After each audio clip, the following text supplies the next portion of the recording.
Сәлеметсіздер ме менің оқушыларым? Бүгін әдебиеттік оқу сабағы. Бүгінгі сабағымызда біздер «Бүлдірген тере барғанда» шығармасын оқимыз. Бұл шығарманы жазған Мұхтар Әуезов. Оқу мақсаты кейіпкердің сыртқы келбетін сипаттау, мінез-құлқы мен іс-әрекетін бағалау, мұғалімнің көмегімен оқылған шығарманы бөліктерге бөліп жоспар құру.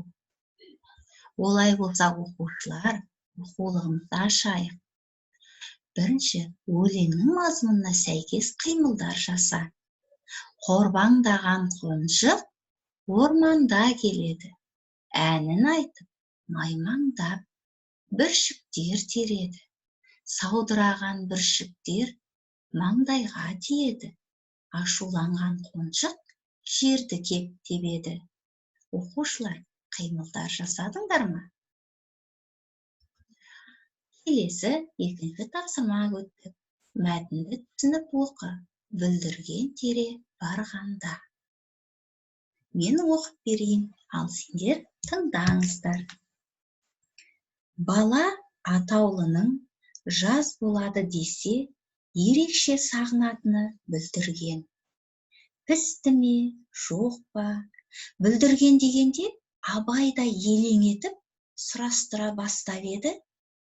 Тәкежан жаңа ат үстінде жүріп естіпті. Бақанаспен қатар ағатын Жәнібек суы бар. Соның шығыс тауына қараған бас жағында бүлдірген тұнып тұр дейді. Тәкежан осыны айтқанда, жаңағы көп бала, жүр ендеше барайық. Барып теріп қайтайық. Жүріңдер, ал ат ұстаңдар. Иә, сәт, бүлдірген десіп шуласты. Бүлдірген исі аңқыған, көк майса шалғынды, жасыл беткейде балалар жеміс теріп жатқалы көп болды. Аттарын тұсап тастаған балалар бүлдіргеннің қызығына әлі қанған жоқ. Алғаш кеп түскен бір беттен жылжымаса да, сол алаңның өзінің жемісін де мойыта алған жоқ. Жегеннен асқандарын тақия, дорба, қалталарға да сықып жатыр. Бұл шығарманы жазған Мұхтар Әуезов. Мұхтар Омарханұлы Әуезов қазақтың ұлы жазушысы, қоғам қайраткері, ғұлама, ғалым, филология ғалымдарының докторы, профессор, Қазақ СССР-ның еңбек сіңірген ғылым қайраткері.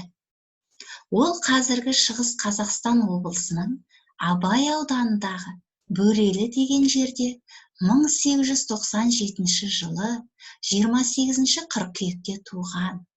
Шыққан руы Қожа. Мұхтардың атасы Әуез ескіше сауаты бар. Араб, парсы, артазиялық түркі әдебиетімен таныс болған. Мұхтар бала кезінде атасының үйретуімен арабша хат таниды.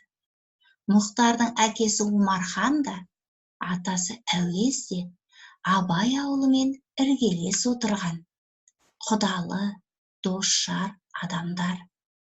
1908 жылы Семейдегі Камалиддин Хазірет медресесінде оқып, одан кейін орыс мектебінің дайындық курсына ауысады. 1910 жылы Семей қалалық 5 кластық орыс училищесіне оқуға түсіп, соңғы класында оқып жүргенде «Дауыл» атты алғашқы шығармасын жазады. Абай жолы романын жазған. Яғни Абай жолы романы 4 томдық кітаптан тұрады. Көзге қарайық, мойыта, тауса, сықып, толтырып деген мағынаны білдіреді. Балалар, бірінші суретке назар аударайық. Мына тұрған жер Шыңғыстау, Шыңғысхан тауының етегі. Міне, осы жерде Бақанас пен Жәнібек суы қатар ағып жатыр екен. Осы жерде балалар бүлдірген терген. Ал мына екінші суретте Абай атамыз және оның ағасы Тәкежан. Тәкежанның шын аты Тәңірберді, яғни Абайдың жалғыз ағасы екен. Жалпы Абай туралы не білеміз? Абайдың анасы Ұлжан, ал әкесі Құнанбай, әжесі Зере. Жалпы Абайдың шын аты Ибрахим екен. Оны әжесі еркелетіп Абай деп атап кеткен. Төртінші тапсырма қарайық. Бүлдіргеннің піскені туралы хабар балаларда қандай көңіл-күй туғызды? Олардың сөздерін тауып, мәнерлеп оқы дейді. Жүр ендеше, барайық. Барып теріп қайтайық. Жүріңдер, ал ат ұстаңдар. Иә, сәт, бүлдірген, бүлдірген, деп шуласты.